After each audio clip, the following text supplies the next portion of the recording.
साधु और खजूर। एक दिन की बात है, एक साधु गांव के बाहर वन में स्थित अपनी कुटिया की ओर जा रहा था। रास्ते में बाजार पड़ा। बाजार से गुजरते हुए साधु की दृष्टि एक दुकान में रखी ढेर सारी टोकरियों पर पड़ी। उसमें खजूर रखे हुए थे। खजूर देखकर साधु का मन ललचा गया। उसके मन में खजूर खाने की इच्छा जाग उठी, किंतु उस समय उसके पास पैसे नहीं थे। उसने अपनी इच्छा पर नियंत्रण रखा और कुटिया चला आया। कुटिया पहुंचने के बाद भी खजूर का विचार साधु के मन से नहीं निकल पाया। वह उसी के बारे में ही सोचता रहा। रात में वह ठीक से सो भी नहीं पाया। अगली सुबह जब वह जागा तो खजूर खाने की अपनी इच्छा की पूर्ति के लिए पैसे की व्यवस्था करने के बारे में सोचने लगा। सूखी लकड़ियां बेचकर खजूर खरीदने लायक पैसों की व्यवस्था अवश्य हो जाएगी, यह सोचकर वह जंगल में गया और सूखी लकड़ियां बीनने लगा।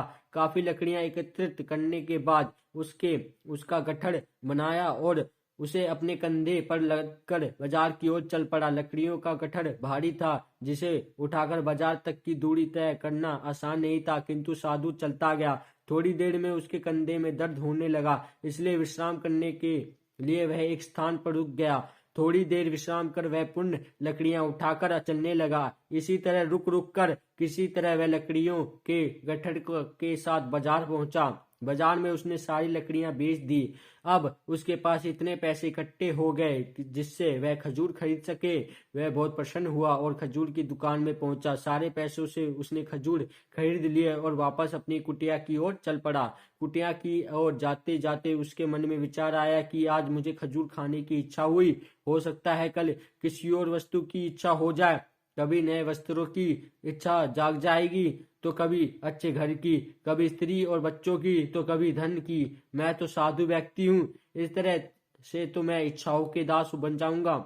यह विचार आते ही साधु ने खजूर खाने का विचार त्याग दिया। उस समय उसके पास से एक गरीब व्यक्ति गुजर रहा था। साधु ने उसे बुलाया और सारे खजूर उसे दे दिए। इस तरह उसने स्वयं को इच्छाओं का दास बनने से बचा लिया।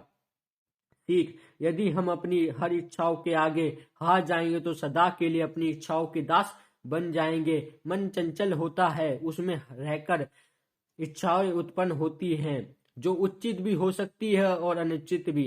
ऐसे में इच्छाओं पर नियंत्रण रखना आवश्यक है। सोच विचार कर इच्छाओं के आकलन के उपरांत ही उनकी पूर्ति के लिए कदम बढ़ाना चाहिए, तभी जीवन में सफलता प्राप्त होगी। हमें इच्छाओं का दास नहीं बनना है, बल्कि इच्छाओं को अपना दास बनाना है।